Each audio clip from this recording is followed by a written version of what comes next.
First, connect to your Wi-Fi network. Or skip this step if you have a wired connection between your router and computer. Open a web browser and go to the address you see on the screen.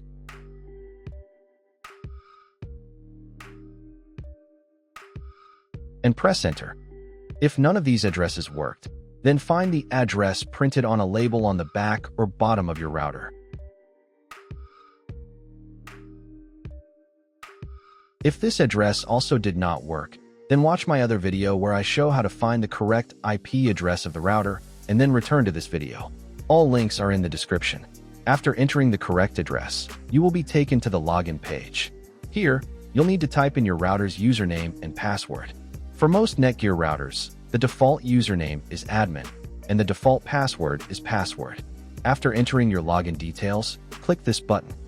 If these details do not work, then find the default information on the label on the back or bottom of your router.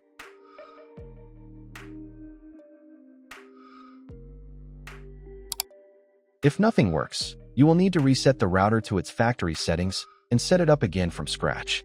Links to videos are in the description.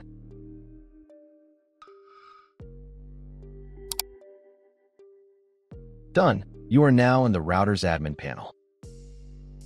While the admin panel finishes loading, I recommend the best VPN service on the market, NordVPN. It gives you secure access to all restricted content and websites worldwide. Use the link below for a 70% discount on your first month. Try NordVPN risk-free with a 30-day money-back guarantee.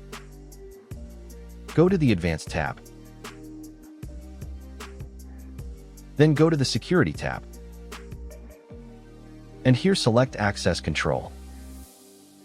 Here uncheck the box to disable it. Click the Apply button. Wait a couple of minutes until the settings take effect.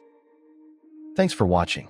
Don't forget to secure your connection with NordVPN using the link in the description for that 70% discount.